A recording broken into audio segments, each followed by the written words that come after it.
Hello, everyone. Thank you for joining us for Day 8 of March Meeting 2021, Unravelling the Present.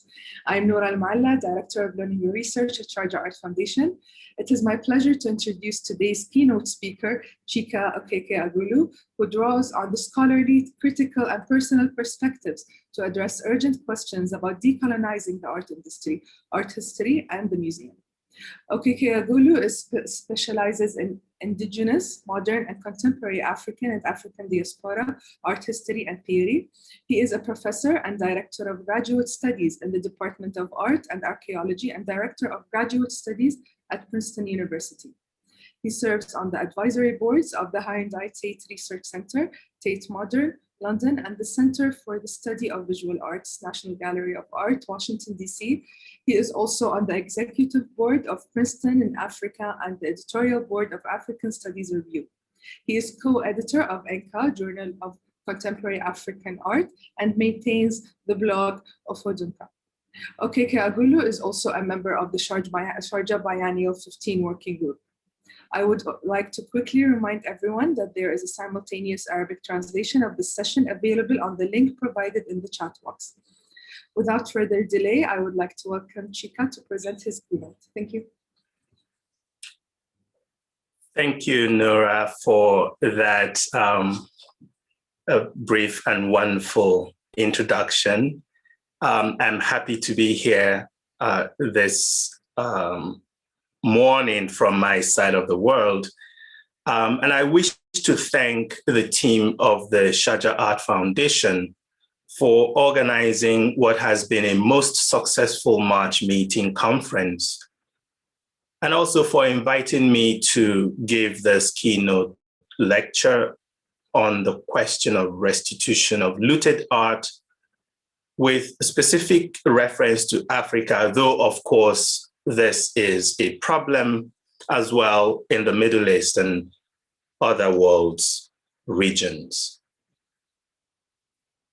In November last year, the renowned architect David Adjaye, let me share my screen as I go.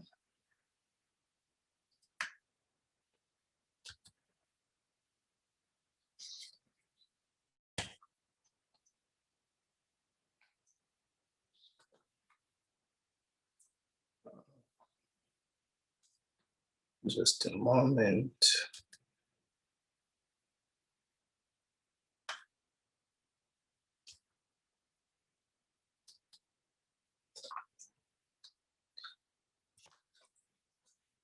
David Adjaye unveiled his design for the Edo Museum of West African Art to be built in Benin City, Nigeria, projected for completion in 2024.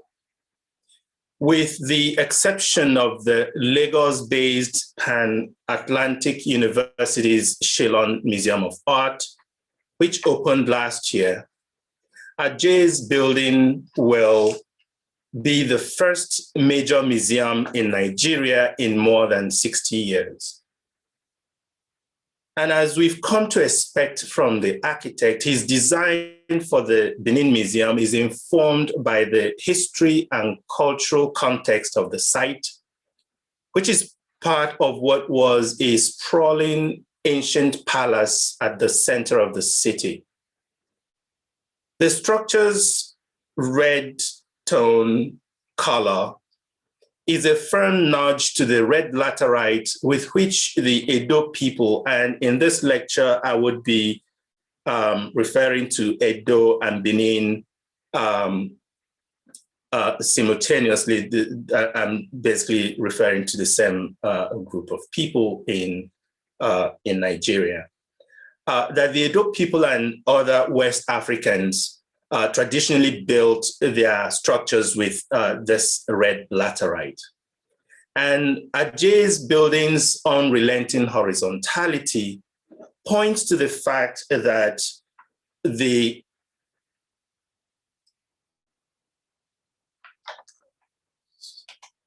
something has happened to my slides.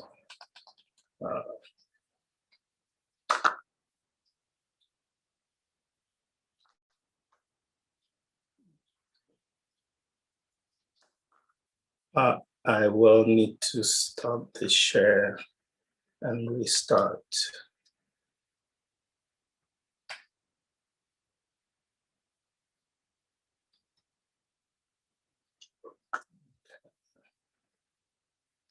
Sometimes technology that is supposed to make our lives easier actually make it a bit complicated.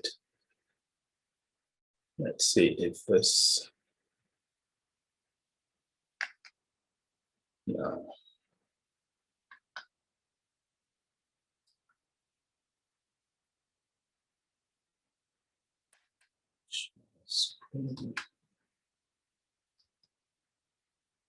Okay. And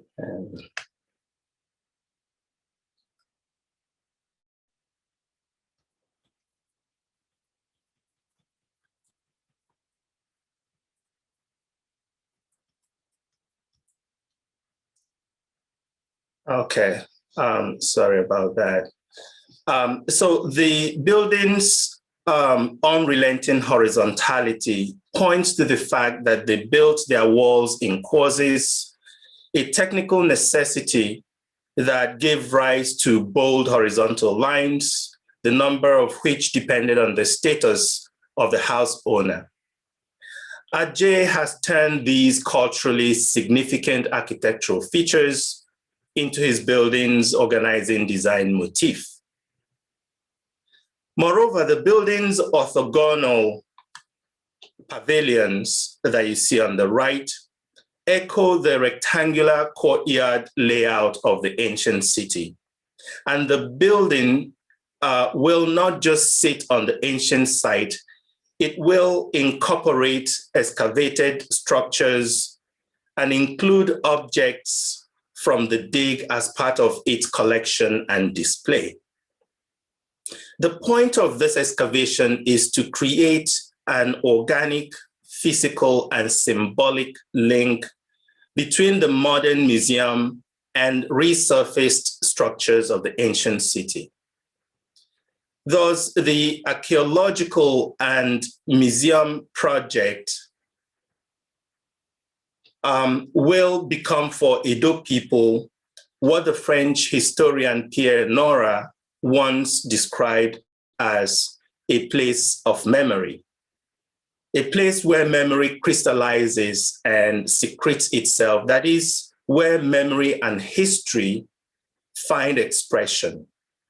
For other West Africans, the museum will be a site of encounter with some of the best examples of the region's art and cultural heritage. But why do I begin this lecture on restitution and the art industry with Ajay's elegantly proportioned museum? Well, it is because the project is located at the geographical and symbolic epicenter of histories of colonial expropriation and looting of African art and cultural heritage. And though its reposeful design belies this, it is also the outcome of the increasingly salty politics of restitution of art and cultural heritage in an era of heightened calls for decolonizing museums that were fattened with the loot of modern European empire.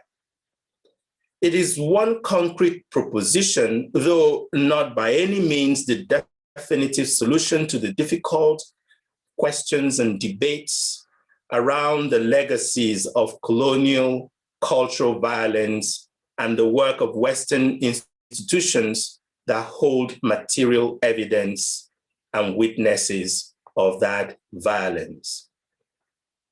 I wish to reflect on the broader landscape of the art industry, specifically the shifting tectonics of art historical scholarship, cultural policy, museum collecting, and curating practices, to suggest how they might become active participants in the necessary work of cleaning up modernity's dark spots and the continuing impact that they have had on contemporary knowledge production and relationship between what Chinwezu has called the West and the rest of us. While keeping these matters in view for the rest of the lecture, let me return to the Benin Museum to explain how it came about, what distinguished it from other new museum projects in recent memory, and what it has to do with the politics of restitution and colonial looting of African art. Press announcements about the archaeological excavation and the unveiling of Ajay's design stated that these interlinked projects have been made possible through a partnership of the British Museum and a new entity called Legacy Restoration Trust in Nigeria. But why would the British Museum participate in the building of a museum somewhere in Africa, since, as far as we know, it never bought into the franchise model adopted by the Louvre, its mainland European rival? Well, as it happens, the Edo Museum is the boldest multilateral response yet to a question that until recently had no traction among European cultural elite, and that is what to do about the terrible legacy of colonial expropriation of African cultural heritage. The project represents one model of response to African nations and non-state parties who have for decades demanded the return of art and artifacts of high cultural value taken by European powers and agents as part of their colonial conquest and domination of Africa in the 19th and 20th centuries. In 1973, 12 African states sponsored the first UN General Assembly Resolution 3187 on cultural property, titled Restitution of Works of Art to Countries Victims of Expropriation. This came just 3 years after the passage of the much-hyped UNESCO Convention on the means of prohibiting and preventing the illicit import, export, and transfer of ownership of cultural property. To the Africans, the 1970 convention did not expressly recognize, but also failed to address the large-scale and systematic cultural violence of colonial dispossession. By bringing the issue of restitution to the General Assembly, they sought to link it to cultural imperialism after the end of normative colonialism. To them, it was not enough to leave the matter of restitution to UNESCO, that is, as a cultural problem best addressed by a specialized agency of the United Nations. Well, that resolution, however, was largely ignored. In the years since, calls for restitution have grown louder and more spectacular, the voices more diverse, just as the long-term consequences of the post-colonial condition, specifically the crisis of subjectivity and identity on both sides of the colonial encounter, have sharpened tensions between old and new nationalisms in a supposedly global age. And here on the screen is one of the more recent spectacular actions by the Congolese activist Mwazulu Diabanza, who, as we know, has gone to a number of museums to seize objects there while streaming his action live, and has been arrested and charged for, I don't know what they're charging him for anyway. I will not rehearse the many debates and arguments made over the years by the different parties in Africa, Europe, and the United States, the Middle East, and elsewhere. Instead, I wish to mention one significant moment that exemplifies what until then was the standard attitude of Western museums to restitution demands from Africa and elsewhere. I refer to the now infamous Declaration on the Importance of Value of Universal Museums, made in 2002 by directors of 18 big shot museums in Europe and the United States. And by the way, this declaration was made the same year Al Jazeera aired the much discussed episode of its top secret program titled Antiquities Thieves, the Arab Treasures in Western Museums. Although the British Museum was not among the signatories to the 2002 declaration, it was no less deeply involved, as it has been suggested that the declaration was in fact made by peer institutions to fend off calls by the Greek government for the return of the Parthenon marbles held by the London Museum. That declaration by a generation of museum directors one might call Empire's last children is remarkable for its total commitment to the alluring modernist idea of universalism guaranteed by Western post-imperial socioeconomic and geopolitical world order.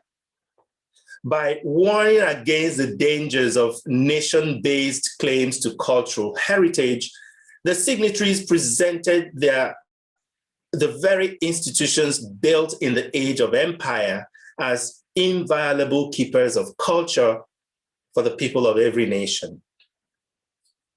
2 decades have passed since, yet the unbridled arrogance of this assertion, amplified in the following years by James Kuno, who further argued against attempts on the part of restitutionists to, quote, deny the truth of our basic and inevitable cultural interrelatedness, unquote. Left unremarked by Kuno and his overseers of world's cultural heritage is, first, the fact that the interrelatedness he speaks of was forged by the sword of empire. Second, that for all their universalist claims, most of these museums have founding and governing documents based on the so-called inalienability laws, their holdings listed as untransferable national, and I emphasize national patrimony. In other words, these museums are guarded by the sword of the nation rather than by multilateral institutions like you would expect UNESCO. Third, that to many in the global south who not having the right passports can never visit these museums, the present situation looks like the hoarding rather than sharing of world heritage. And fourth, they did not appear interested in the radical possibility of reimagining the location of universality in a truly global post-imperial world. I shall return to this, but for the moment, let me note, thankfully, that there has been important shifts in the European attitude to restitution, a realization that refusal to acknowledge the coloniality of modern universalism is antithetical to progressive, more just imaginaries of the world's futures. There is no doubt that the 2002 declaration and the later positions of some of its advocates represented the last stand of anxious scions of empire to safeguard the museological world order from the post-colonial hordes seeking the structural readjustment of global cultural heritage. And it is against this background that the establishment of the Benin Dialogue Group, BDG for short, in 2010 marked a fresh and meaningful approach to the previously dismissed yet persistent question of colonial looting and post-colonial restitution. First convened by the Museum of Ethnology, Vienna, the group was formed by several European museums and representatives of the Benin Royal Court and the Nigerian government to explore short and long-term solutions to the thousands of looted Benin royal artifacts scattered in European and American museums. With the British Museum and the State Museums in Berlin, which by far hold the greatest number of Benin bronzes and other artifacts leading the BDG, there is no question that restitution, or something that feels like it, had moved from the marginal space of the quickly forgotten 1973 UN resolution to the center stage of international cultural diplomacy. Though I have just stated that the BDG brought a new focus on restitution, the group, in fact, does not emphasize permanent return of Benin artifacts to Nigeria. Rather, it acknowledges the unjust and violent act of expropriation of Benin royal arts in their collections, but it is more invested in seeking possibilities of exchange and loans of the artifacts to Nigerian partners as a confidence-building measure and as a feasible ameliorative process while deferring the matter of restitution, which, by the way, they initially had on their agenda, to some future time. At their 2013 meeting in Benin, hosted by the government of Edo State in collaboration with the Royal Court and Nigerian Museum officials, and at the center there in sunglasses is the governor of Edo State, Nigeria. The group inaugurated the Benin Action Plan for documenting Benin collections in the BDG museums. At Cambridge in 2017, they organized, or rather agreed to establish the Royal Museum in Benin City that would host circulating exhibitions of looted artifacts loaned by European museums.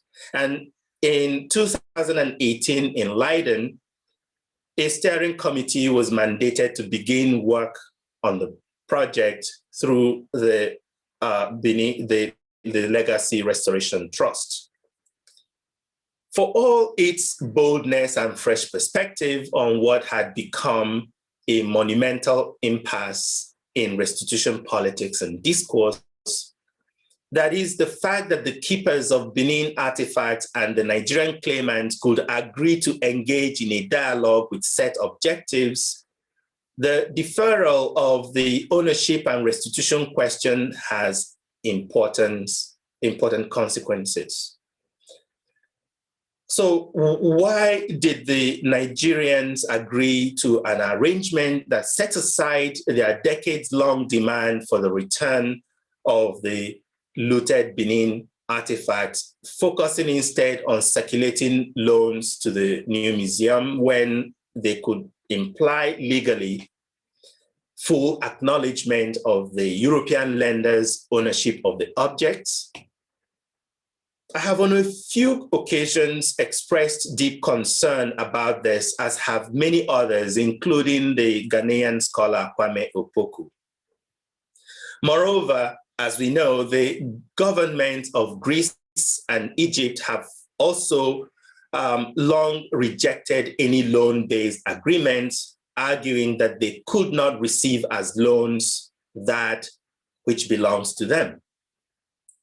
Yet I am sympathetic to the position of the BDG signatories who see their initiative as the most promising yet in what had been hardened positions of European keepers of Benin loots and their Nigerian claimants.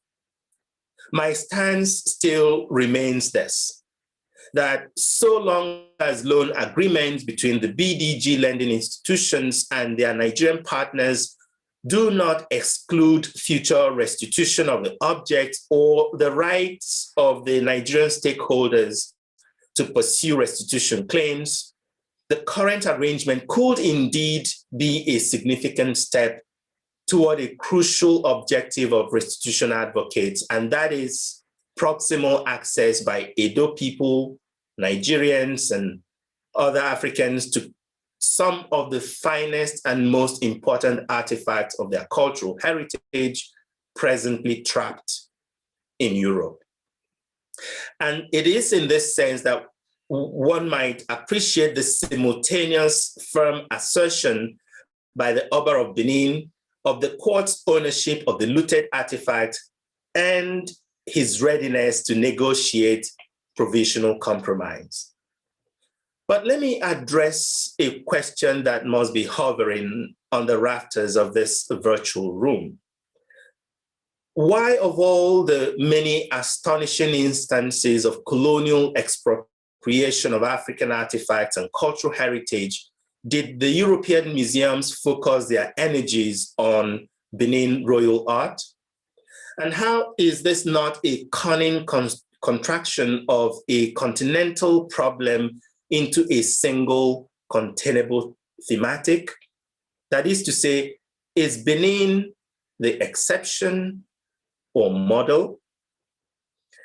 Well, there's no question that the looting of Benin City was not just the most substantial and spectacular. It is arguably the best documented case of colonial looting of African artifacts. Moreover, it is one of the clearest cases in modern history of restitution in which the identity and status of the claimants of original ownership are unimpeachable. The story of the so-called Benin bronzes, which in fact refers to objects in diverse media, is well known. However, let's recall how they ended up in major museums in Europe and America. In 1896, James Phillips, the representative of the Crown, British Crown, in the coveted Niger Coast Protectorate, which encompassed the Benin Kingdom, sought to break the Oba's trade monopoly in the region in order to advance the economic imperative of empire. To win support of the reluctant Foreign Office in London, Phillips argued that he had, I quote, reason to hope that sufficient ivory be found in the king's house to pay the expenses incurred in removing the king from his stool, unquote. At the same time, dramatic stories hardly found in accounts from previous decades about horrific acts of mass human sacrifice overseen by the Benin king filled London tabloids. And you know how factual they can be. Thus, whipping up popular humanitarian calls for action against that savage African kingdom.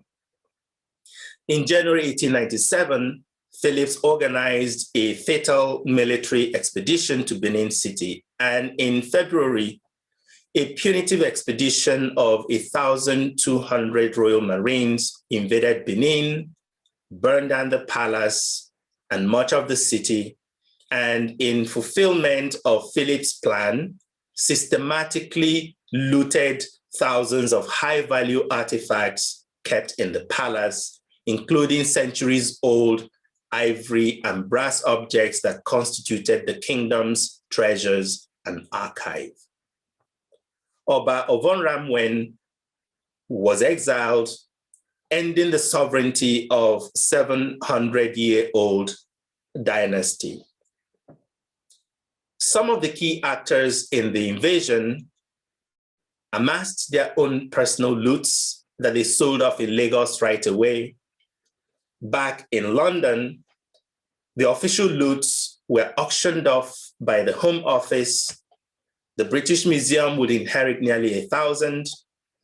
The Berlin Ethnological Museum, thanks to what Giselda Volga has called the cunning diplomacy of the Austrian Felix von Luschen, received objects in numbers comparable to the British Museum. Numerous objects soon crossed the Atlantic, acquired by scores of US museums, including the Met, Chicago's Field Museum, the Penn Museum in Philadelphia, and several others. The remarkable thing about the looted Benin artifacts from this brief account is that until 1897, very few examples of it existed in Europe, which means that most of the public and private collections of pre-20th century objects from the kingdom were looted during that invasion. Yet many museum collections of Benin artifacts frequently omit Oba Ovonramwen or the Benin court in their provenance records, as though to hide the sordid story of their violent extraction from the Benin palace. Let me put it this way.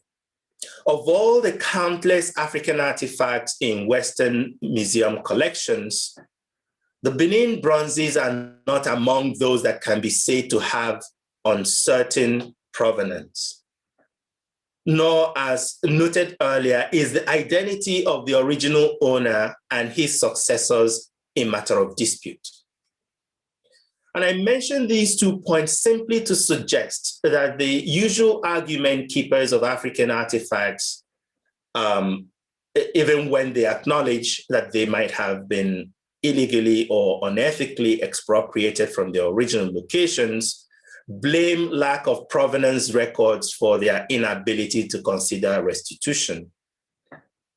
So with the clarity that we have about the history and context of the looting in 1897, and the fact that both the successors of Oba Ovonramwen, including his great-grandson, the reigning Oba Ewuare II, and the government of Nigeria has been demanding their return at least since 1960, when the country gained its independence from Britain, it is impossible for anyone to seriously claim ignorance about their status as looted objects or that their rightful owners have not asked for their restitution. So indeed, the case of the Benin bronzes compares only with a few other high-value loots specifically tied to well-known moments in the execution of what Dan Hicks terms corporate militaristic colonialism just before, but mostly after the 1884-85 Berlin-Congo Conference, during which European powers, with the consent of the United States, divided up Africa for systematic colonial exploitation. Two other similar cases include the looted artifacts in the British Museum from the 1896 British invasion and destruction of the capital of Ashanti Kingdom, and the Dahomey objects held at the Quai Branly Museum in Paris, to which I will return shortly. What I am suggesting is that the Benin objects present the clearest and most compelling case for restitution and must be pursued as a singularity, as have the Benin Dialogue Group. Yet, its idea of a sustained, meaningful, productive, and good faith dialogue by keepers and legitimate claimants of African looted artifacts is a model of what is possible if we must confront the inevitable and necessary task of decolonizing the so-called universal or global museums whose claim to significance lies on the extent to which they benefited and continue to profit from imperial and colonial cultural extraction. This new type of arrangement that must be founded on what Benedict Savoy and Felwine Sarr have called a new relational ethics, that is the mutual rethinking of how expropriated objects can be restituted, yet allowed to circulate, along with artifacts from other cultures as part of global cultural exchange and knowledge production. But while restitution is not a primary concern of the British, German, Austrian, Swedish, and Dutch members of the dialogue group, in France, a different, no less controversial approach emerged in November 2017, when the French President Emmanuel Macron, while on a visit in the Burkinabe capital city in West Africa, declared that, quote, African cultural heritage can no longer remain a prisoner of European museums, and that he wanted to see the conditions put in place so as to allow for the temporary or definitive restitution of African cultural heritage back to Africa. Let me spare us the details of the mixture of consternation and anger Macron's declaration caused among French and European guardians of empire's loot and their allies in the art industry. But after the 2002 public defense by chieftains of Universal Museums, of British Museum's right to keep its hoard of the Parthenon marbles, and after James Kuno's 2014 article titled Culture Wars, an argument against repatriation or repatriating museum artifacts in the journal Foreign Affairs, Macron's announcement sounded, I suppose, like a nasty blow at the old guard of Universal Museums who insist on their colonialist vision of a world cultural order. Following the 2018 release of the much discussed Macron Commission Savoy and Sarr report, France announced plans to return to its former colony, Benin Republic, 26 high-value objects looted from the West African kingdom by French soldiers in 1892. The looting of Abomey, the capital city, was part of the military campaign led by Alfred Dodds, the Senegalese-born Black French officer celebrated in France for leading successful colonial wars in Africa and Asia. As Dodds' men carted away vast quantities of the treasures of the Abomey Palace, he issued a proclamation directed at the subdued Dahomians that read in part, quote, after numerous battles, the French expedition has taken over your capital, driven out your king Benhanzin, decimated his army, and crushed forever his power, unquote. Such was the primordial arrogance of modern colonial domination.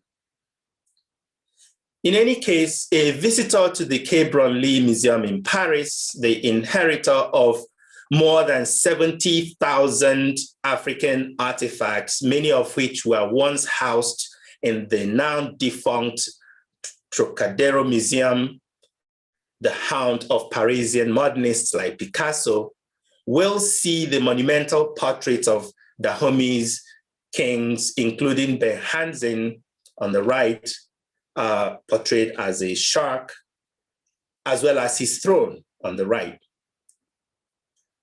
The captured objects still powerful reminders of French imperial glories.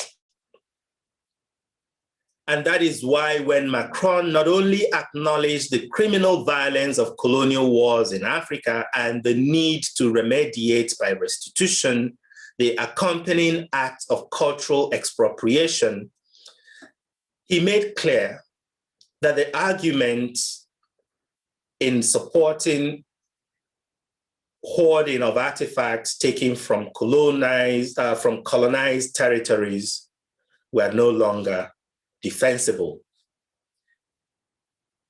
It is gratifying that the prized artifacts from Dahomey are being returned to Benin Republic. And yes, Macron's act sets an important precedent in the sense that it caused the French Parliament to change the inalienability laws just a tiny bit that made removal of looted artifacts from the national collection impossible.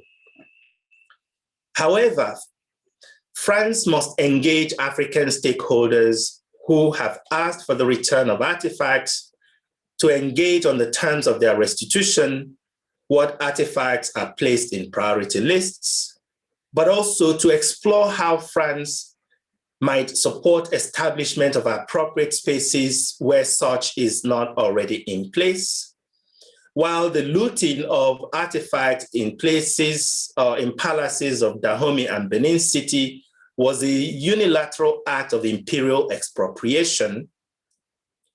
Their restitution and related initiatives must be guided by dialogue and apportioning of mutual responsibilities by both parties. Up until now, I have been discussing spectacular acts of colonial era looting of high-value African artifacts, the imperative of their restitution, and the two approaches by the Benin Dialogue Group and the French government. Let me shift somewhat to another category of objects, the looting of which happened in post-colonial Africa under circumstances that show the deep connections and entanglements of looters, museums, auction houses, and the academy in the mass transfer of African artifacts to European museums. I was born in September 1966 in Umoji, Anambra State in southern Nigeria.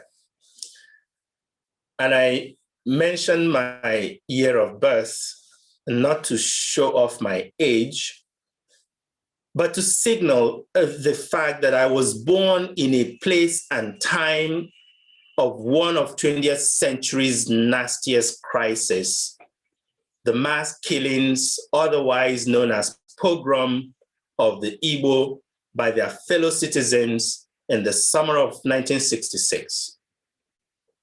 The following year, it traumatized Igbo people and their other neighbors seceded from Nigeria, became the Republic of Biafra, and in the next 3 years fought a bitter war with federal forces, resulting in the deaths of up to 2 million. Babies like me died in the thousands from malnutrition due to the use of starvation as a weapon of war by the Nigerian government, supported by major Western powers. While this carnage raged, and this is where I'm going with this, and as young and daring French doctors were establishing what would later be called Doctors Without Borders, some of their compatriots set up shop in Cameroon, just across the Nigerian border, to receive untold quantities of artifacts stolen from shrines in Biafra. As a post-war child in Eastern Nigeria, apart from the loss of mates and family members, the sight of dilapidated shrines emptied of their alosi, that is, statues of tutelary deities, was a stark and terrifying reminder of the devastation of that war. Years later in art school, I encountered in books on Igbo art photos of alosi figures, most of which were said to be in European and American private and public collections. The names of the same wartime dealers, including one lovingly described as French Indiana Jones, and who later gifted many looted alosi figures to the K. Bromley Museum, are still advertised in provenance records. No one, including the museums harboring them, the academic experts who have written about them, and the dealers of these objects bother to question their own provenance records, tracing them to a late 20th century war zone in eastern Nigeria. I can think of only two explanations for the industry-wide refusal to connect the flooding of European and American markets with Igbo artifacts and the Biafran carnage. First, it seems like a code of silence in the industry about the moral quagmire of having possibly abetted or benefited from criminal looting of artifacts in a war zone, given especially the 1954 Hague Convention on Protection of Cultural Property in the event of armed conflict. Second, is the good old supposition, itself a residue of colonial unconscious, that the pursuit of our interests in an version of human history and culture supersede any concern about the impact of cultural expropriation on faraway societies, including the place of my birth. What is clear, though, is that the disruptive presence and clamor of long-ignored voices from these previously silent places will only intensify. For instance, last year, a pair of impressive alosi figures were offered for sale by a leading European auction house, listed as collected in situ in 1968, meaning that they were acquired directly from their original site. When I call their attention to the fact that these objects were, by their own provenance records, taken from wartime Biafra, the dealer instead altered the provenance text to distance our Indiana Jones from Biafra and all but blamed the Africans for trading the blood art to supposedly guiltless Europeans.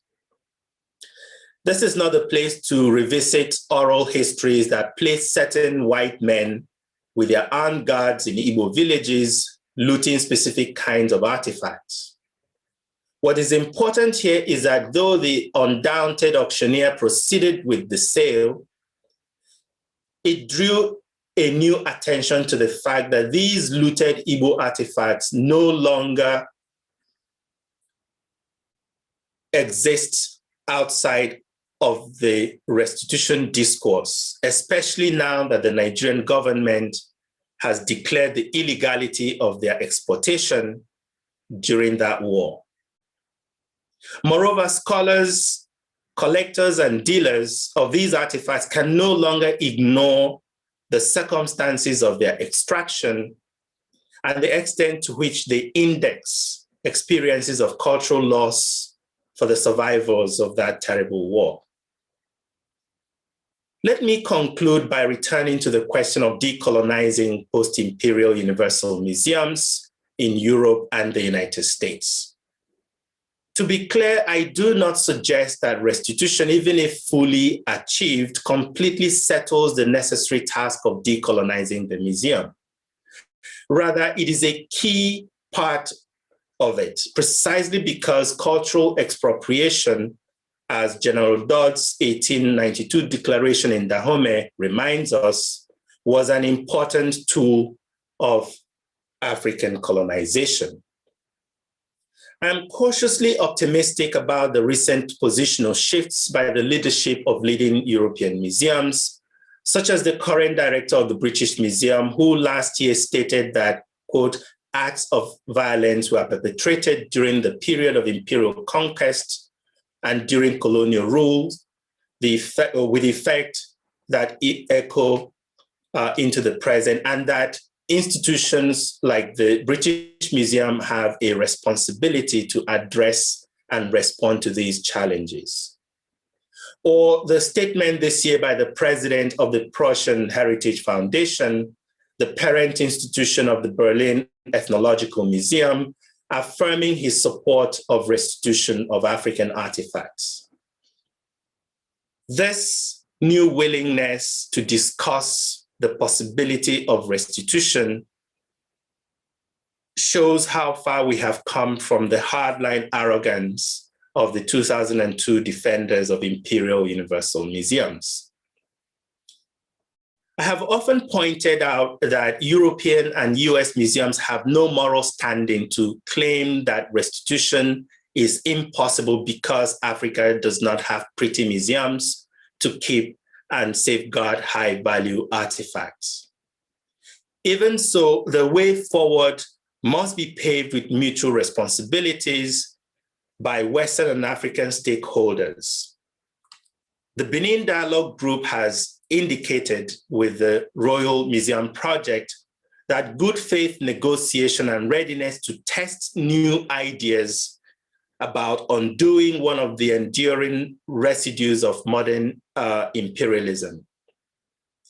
And as I speak, the US-based Joseph and Annie Albers Foundation, in collaboration with their Senegalese partners, are about to announce their Bet-B project, which involves the building of a new type of museum in Senegal that will provide West African communities and state agencies institutional resources for restitution negotiation, management of returned objects, and circulation of ancient and modern art collections within Africa and across the Atlantic.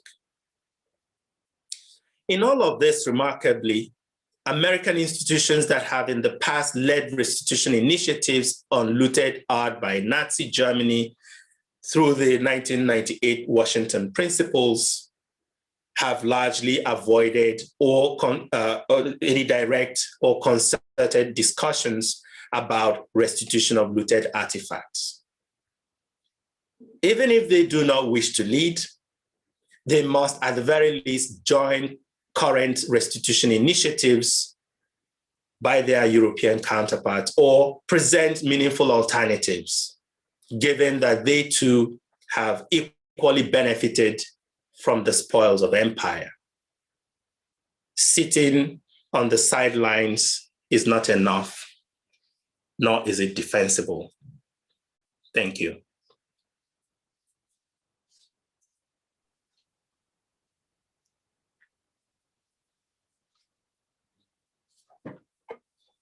Thank you, Chika, for this presentation. We would like to take some questions from the audience, please.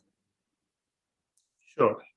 So the first question, does your assertion that the Benin bronzes should be dealt with as one case separate from other looted objects lay the foundation for a landmark case that could be applied in other situations where objects were looted but provenance is less clear? What I'm saying is that it needs to be pursued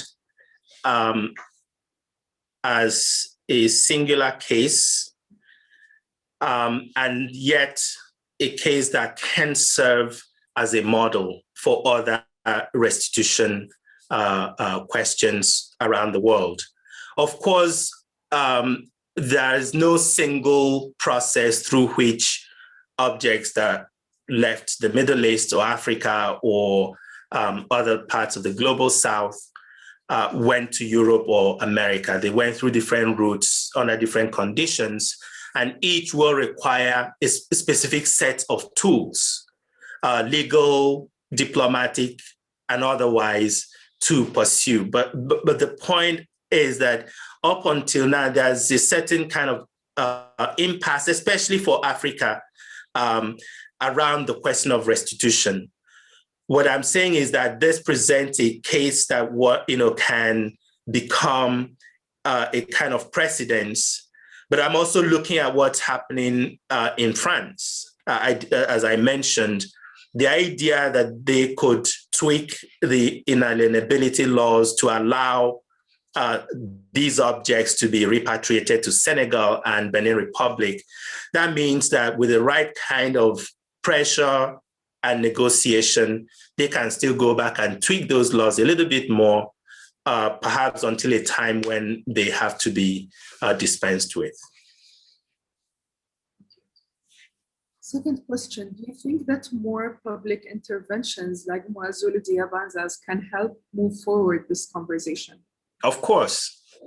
That's why I support what he's doing as an activist.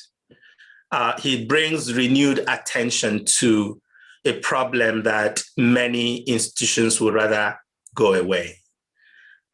It's clear that what he's doing is he's working as an activist, even though they are charging him for stealing objects. It makes no sense. But I can also understand why these institutions are trying to intimidate activists like him. So yes, it does bring a different kind of attention to a problem that needs to be resolved and dealt with. We have a comment from Salah Hassan asking if you can comment on earlier incidents and on objects taken during the colonial period. I don't understand the question. Is it earlier instances of objects taking or earlier cases about objects taking? I'm not quite sure what the emphasis of that question is. Salah can, such as the one taken as part of agreements that accompanied archaeological expeditions. Oh, sure. Yes, these are negotiations or agreements that you find, especially in archaeological, case studies, where archaeologists, usually from Europe or the United States, supposedly, and in many cases, actually had arrangements with host societies or nations or communities to take certain number of objects from the dig as their part of their compensation for the process. But of course, as with things, especially that happened during the colonial period, oftentimes the people who are drafting these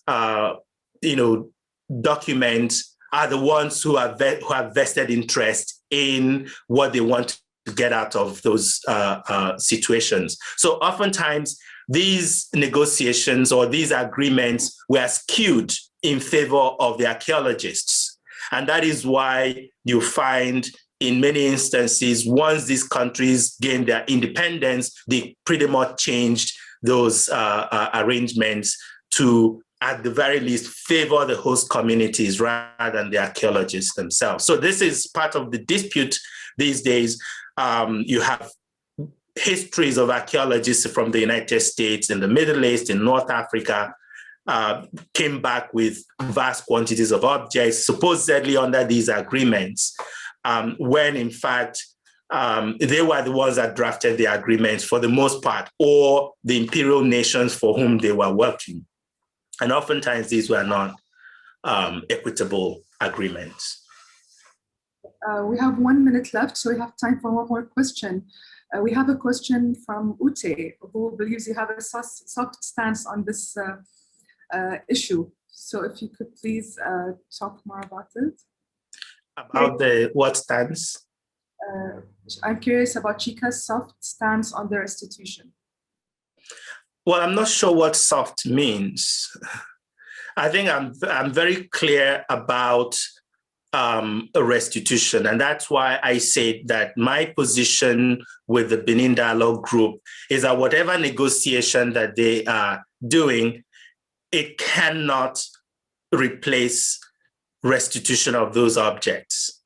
If what they are negotiating as loans are temporary arrangements, it cannot then make it impossible for the Benin Palace to pursue in the future restitution of those objects. So I am not by any means suggesting that loan agreements are better than restitution. They are not. Thank you very much. And with this, we'll conclude our session. Thank you, Chika, and thank you to our audience for joining us today. Thank you, Nora. Thank you, everybody.